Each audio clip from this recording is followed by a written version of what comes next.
बिस्मिल्लाहिर्रहमानिर्रहीम अस्सलाम वालेकुम दोस्तों, आज की इस वीडियो में हम रशियन जेट सुखोई 35 और मिग 35 का कंपैरिजन करेंगे और जानने की कोशिश करेंगे कि इन दोनों में से कौन सा ज़्यादा बेहतर है। इसी सिलसिले में दो वीडियोस मैं पहले बना चुका हूं। अगर आपने उनको नहीं देखा तो लिंक डिस्क्रिप्शन में है, पहले उनको जाके देखें फिर इस वीडियो के ऊपर आएँ ताकि आपको मेरा ये वीडियो बनाने का मकसद समझ में आ सके।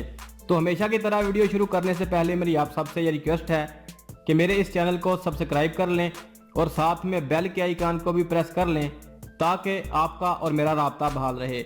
तो दोस्तों, सुखोई 35 और मिग 35 दोनों ही रशियन जेट्स हैं और दोनों ही बेहतरीन और एडवांस हैं। इन दोनों के कंपैरिजन के ऊपर आपको यूट्यूब पर बहुत सारी वीडियोस मिल जाएंगी। कुछ ने अच्छा काम किया है और कुछ ने बिल्कुल सुखोई 35 को आसमान पर पहुंचा दिया है और मिग 35 को ज़मीन में गाड़ दिया है। लेकिन हर चीज़ के कुछ पॉजिटिव और कुछ नेगेटिव पहलू होते हैं, इसलिए मैं समझता हूं कि दोनों को डिस्कस करना चाहिए, फिर ही हम सही नतीजे पर पहुंच सकते हैं। तो चलें दोनों का कंपैरिजन शुरू करते हैं। सबसे पहले इनकी कॉस्ट की बात कर लें तो मिग 35 हमें 40 से 55 मिलियन यूएस डॉलर में पड़ता है, जबकि सुखोई 35 हमें 60 से 75 यूएस मिलियन डॉलर में पड़ता है। अगर हम इनके साइज की बात करें तो मिग 35 की लेंथ 17.30 मीटर है, जबकि सुखोई 35 की लेंथ 21.9 मीटर है। अगर हम इनके विंग स्पैन की बात करें तो मिग 35 के विंग स्पैन 12 मीटर के हैं, जबकि सुखोई 35 के विंग स्पैन 15.3 मीटर के हैं। अगर हम मिग 35 के विंग एरिया की बात करें तो इसका विंग एरिया 38 मीटर स्क्वायर है, जबकि सुखोई 35 का विंग एरिया 62 मीटर स्क्वायर है। अगर हम इसकी हाइट की बात करें तो मिग 35 की हाइट 4.70 मीटर है और सुखोई 35 की हाइट 5.90 मीटर है। अगर हम इनके वेट की बात करें तो मिग 35 का वेट 11,000 केजी है, जबकि सुखोई 35 का वेट 18,000 केजी है। तो साइज कंपैरिजन से ये पता चलता है कि सुखोई 35 एक बड़ी मशीन है मिग 35 की निस्बत। लेकिन बड़े एयरक्राफ्ट के अपने फायदे होते हैं और छोटे एयरक्राफ्ट के अपने फायदे होते हैं। साइज से किसी भी एयरक्राफ्ट की स्पेसिफिकेशन को जज नहीं किया जा सकता और ये नहीं बताया जा सकता कि इनमें से कौन सा ज्यादा बेहतर है। तो अब इनके इंजन की बात कर लें तो मिग 35 में डबल इंजन लगा हुआ है, जबकि सुखोई 35 में भी डबल इंजन ही लगे हुए हैं। अगर हम मिग 35 के इंजन की बात करें तो इसमें RD33 इंजन लगे हुए हैं और ये 88 किलो न्यूटन का थ्रस्ट पैदा करते हैं, जबकि हम सुखोई 35 की बात करें तो इसमें भी दो सैटर्न AL41 इंजन लगे हुए हैं जो 142 किलो न्यूटन का थ्रस्ट पैदा करते हैं। तो सुखोई 35 के इंजन ज्यादा पावरफुल हैं, लेकिन अगेन फिर वही बात है कि दोनों के अलग-अलग फायदे होते हैं। अगर हम मिग 35 की स्पीड की बात करें तो ये माक 2.2 की स्पीड से सफर कर सकता है। अगर हम सुखोई 35 की स्पीड की बात करें तो ये भी मैक 2.2 की स्पीड से ही सफर कर सकता है। तो दोनों की स्पीड सेम है, इसलिए दोनों में से कोई भी विनर नहीं है। अगर हम रेंज की बात करें तो मिग 35 की रेंज 2400 किलोमीटर है और जो सुखोई 35 है इसकी रेंज 3600 किलोमीटर है, बिना किसी रिफ्यूलिंग के और बिना किसी एक्सटर्नल फ्यूल टैंक के। अगर हम मिग 35 में 3 एक्सटर्नल फ्यूल टैंक लगा दें तो इसकी रेंज 3100 किलोमीटर हो जाती है। अगर हम इसी तरह सुखोई 35 में 2 मजीद एक्सटर्नल फ्यूल टैंक लगा दें तो इसकी रेंज 4500 किलोमीटर हो जाती है। अगर इनको साथ में एयर टू एयर रिफ्यूलिंग भी मिल जाए तो इनकी रेंज डबल हो जाती है, यानी जो मिग 35 है ये 6000 किलोमीटर तक का फासला फिर तय कर सकता है और जो सुखोई 30 है ये 9000 किलोमीटर तक का फासला फिर तय कर सकता है। तो रेंज के हवाले से सुखोई 35 मिग 35 को बिल्कुल आउट क्लास करता है और सुखोई 35 रेंज के हवाले से विनर है। अगर हम सर्विस सीलिंग की बात करें तो मिग 35 19,000 मीटर की बुलंदी पर परवाज कर सकता है, जबकि सुखोई 35 18,000 मीटर की बुलंदी पर परवाज करता है। अगर हम रेट ऑफ क्लाइंब की बात करें तो मिग 35 का रेट ऑफ क्लाइंब 330 ms है, यानी ये 1 मिनट में 65,000 फीट तक बुलंद हो सकता है। अगर हम सुखोई 35 का रेट ऑफ क्लाइंब की बात करें तो इसका रेट ऑफ क्लाइंब 280 ms है, यानी ये 1 मिनट में 55,000 फीट तक बुलंद हो सकता है। तो इसके अलावा अगर इनकी एवियोनिक्स की बात करें तो तकरीबन इन दोनों में सेम और बराबर टेक्नोलॉजी की एवियोनिक्स लगी हुई हैं। और अगर मैं इनकी तरफ बात करूंगा तो ये वीडियो थोड़ा लंबा हो जाएगी। मैं इसके कॉकपिट इसमें जो दीगर निज़ाम लग रहे हैं, जो इसमें टारगेटिंग पोर्ट इस्तेमाल हो रहे हैं, उनकी मैं बात नहीं कर रहा, सिर्फ मैं इसके पॉइंट दे देता हूँ, रेट कर देता हूँ इनको। तो अगर हम एवियोनिक्स के हवाले से रेट करें तो मिग 35 को हम 10 में से 8.5 नंबर देंगे और सेम सुखोई 35 को भी 10 में से 8.5 नंबर ही देंगे, क्योंकि इनमें ज्यादा फर्क तो है नहीं। दोनों बेहतरीन सेंसर और बेहतरीन इलेक्ट्रॉनिक काउंटर मेजर के साथ आ रहे हैं, तो इसलिए मैं इस सिलसिले को ज्यादा आगे छेड़ना नहीं चाहता। तो अगर हम रिडार की बात करें तो मिग 35 में Zhuk AE electronic scan array radar लगा हुआ है, जबकि सुखोई 35 में IRBISE passive electronic scan array radar लगा हुआ है। अगर हम अब दुनिया में देखें तो इस वक्त जो जदीद तरीन रिडार तस्वर किया जाता है वो इलेक्ट्रॉनिक स्कैन रेयर रिडार को ही तस्वर किया जाता है, और ये हर हाल में passive electronic scan array radar से बेहतर होता है। लेकिन रशिया ने जो सुखोई 35 में passive electronic scan array radar नस्ब किया है वो दुनिया का सबसे जदीद तरीन passive electronic scan array radar है जो किसी भी एयरक्राफ्ट में इस्तेमाल हो रहा है, तो इसलिए ये active electronic scan array radar से कंपेरेबल है। अगर हम मिग 35 के रिडार की बात करें तो इसकी रेंज 250 किलोमीटर है, और अगर हम सुखोई 35 में लगाए गए रिडार की बात करें तो इसकी रेंज 400 किलोमीटर है। मिग 35 का radar 3 metre square radar cross section वाले टारगेट को 200 किलोमीटर दूर से देख सकता है,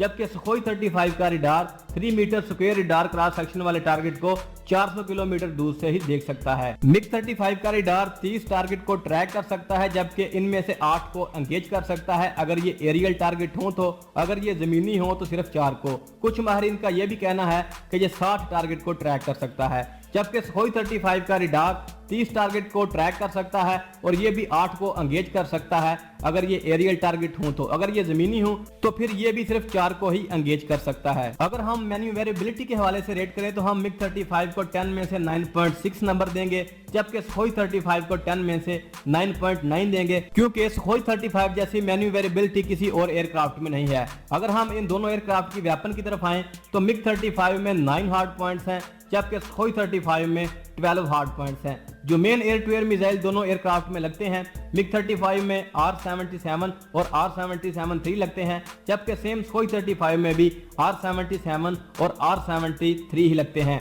अगर हम एयर टू सर्विस मिसाइल की बात करें तो दोनों में सेम लगते हैं, अब मैं इनका नाम नहीं लूंगा। अगर हम एंटी शिप और एंटी रेडिएशन मिसाइल की बात करें तो सुखोई 35 में ज्यादा वैरायटी के ये मिसाइल लग सकते हैं, और अगर हम बम्स की बात करें तो ये भी सुखोई 35 में ज्यादा वैरायटी के बम लग सकते हैं। तो वेपन के हवाले से सुखोई 35 मिग 35 से बेहतर है। अगर ज्यादा वेपन ले जाने हो ज्यादा वैरायटी के तो मिग 35 अभी नया है, तो बहुत जल्द इसमें भी रशिया के तमाम वैरायटी के वेपन लगना शुरू हो जाएंगे। बिलफर्ज अगर ये दोनों aircraft air to air combat में आमने सामने आ जाते हैं तो 50% ही चांस है कि सुखोई 35 जीतेगा और 50% ही चांस है कि मिग 35 जीतेगा। ऐसा मैं इस बुनियाद के ऊपर कह रहा हूं कि सुखोई 35 का रिडार सिर्फ 3 metre square radar cross section वाले टारगेट को ही 400 किलोमीटर दूर से देख सकता है, लेकिन मिग 35 की रिडार क्रॉस सेक्शन सिर्फ 0.5 से 2 मीटर स्क्वायर तक ही है, तो इसलिए ये इसको 400 किलोमीटर दूर से नहीं देख सकेगा। बमुश्किल सुखोई 35 का रिडार मिग 35 को 200 से 250 किलोमीटर दूर से ही देख सकेगा,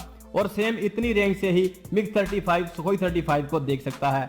वेपन दोनों के पास सेम है, तो ऐसे में पायलट की काबिलियत के ऊपर मुनहसर होगा कि वो कितना काबिल है। जिस एयरक्राफ्ट का पायलट यहाँ पर ज्यादा ट्रेन होगा वही एयरक्राफ्ट यहाँ पर जीतेगा। तो आप तमाम स्पेसिफिकेशन का जायजा लेते हैं और दोनों एयरक्राफ्ट के हवाले से अपनी राय कायम करते हैं। ये मेरी अपनी जाती राय है, आपका इसके साथ मुत्तफिक होना लाजमी नहीं है, आप अपनी राय कमेंट में दे सकते हैं। तो सबसे पहले इनकी कॉस्ट की बात करें तो सुखोई 35 $60 मिलियन से $75 मिलियन का पड़ता है, जबकि मिग 35 40 से $55 मिलियन का पड़ता है। सुखोई 35 काफी महंगा है मिग 35 की निस्बत। सुखोई 35 मिग 35 से ज्यादा वेपन कैरी करता है, लेकिन इसमें ज्यादा फर्क नहीं होता। यहाँ पर गौरतलब बात ये होती है कि आप इस एयरक्राफ्ट से क्या काम लेना चाहते हैं और आप इसको किस तरह इस्तेमाल करना चाहते हैं। एक बड़ी वाज़ह मिसाल आपके सामने पेश करता हूँ। आपके सामने इंडिया का सुखोई 30 एयरक्राफ्ट मौजूद है जो सिर्फ एक क्रूज मिसाइल फायर करता है, और पाकिस्तान का JF-17 thunder 2 cruise missile fire कर सकता है। तो यहाँ पर आप देख सकते हैं कि कैसे एक लाइट वेट एयरक्राफ्ट एक डबल इंजन वाले एयरक्राफ्ट पर बर्तरी हासिल है क्रूज मिसाइल ले जाने के हवाले से। तो सेम इसी तरह अगर पाकिस्तान मिग 35 खरीदता है तो इसमें तब्दीलियां करके अपनी मर्जी के मुताबिक वेपन लगा सकता है, बल्कि कंपनी खुद इस चीज की गारंटी देती है कि आप इसमें दूसरे ममालिक के वेपन भी लगा सकते हैं। जबकि सुखोई 35 के साथ ऐसा बिल्कुल नहीं है। अगर आप इसको खरीदते हैं तो आपको वेपन के लिए रशिया के ऊपर डिपेंडेंट होना पड़ेगा। अगर आप इसमें तब्दीलियां भी करवाना चाहें अपना वेपन लगाने के लिए तो मजीद खर्च करना पड़ेगा, मतलब ये आपको 80 से 90 मिलियन यूएस डॉलर में पड़ेगा,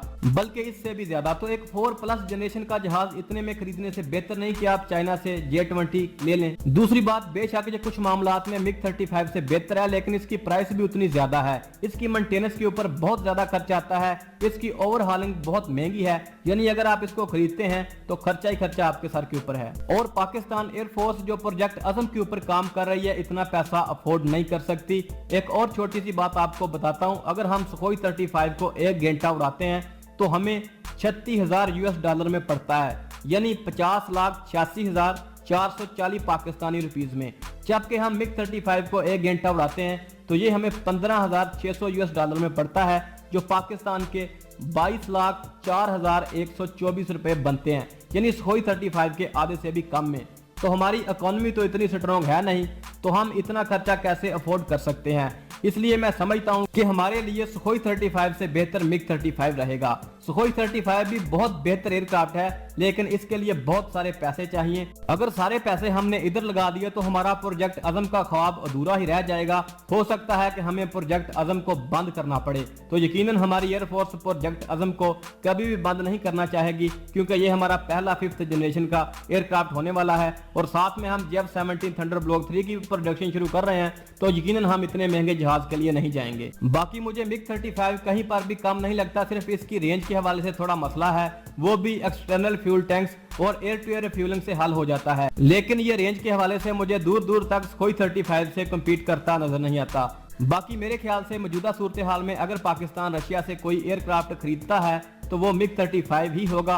अगर ये सुखोई 35 भी हो तो मुझे ज्यादा खुशी होगी, पर हमारे कहने ना कहने से क्या होता है, फैसला पाकिस्तान एयरफोर्स ने करना है अपनी जरूरियात को देखकर। तो दोस्तों ये मेरी राय थी, इंसान से गलती हो सकती है, मैं कोई फरिश्ता नहीं हूँ। अगर कोई गलती हो गई हो तो दरगुजर कीजिएगा और राय कमेंट में जरूर दीजिएगा कि आपको इनमें से कौन सा एयरक्राफ्ट ज्यादा बेहतर लगता है। बाकी हमेशा की तरह एंड में वही मेरे चैनल को सब्सक्राइब करें, साथ में बेल के आइकन को प्रेस करें ताकि आपको हर मेरी आने वाली वीडियो का नोटिफिकेशन टाइम के ऊपर मिलता रहे और आप हमारी आने वाली वीडियोस को भी देख सकें। नेक्स्ट वीडियो में आपसे मुलाकात होगी, अपना ख्याल रखिएगा और मुझे अपनी दुआओं में याद रखिएगा। अल्लाह हाफिज, पाकिस्तान जिंदाबाद।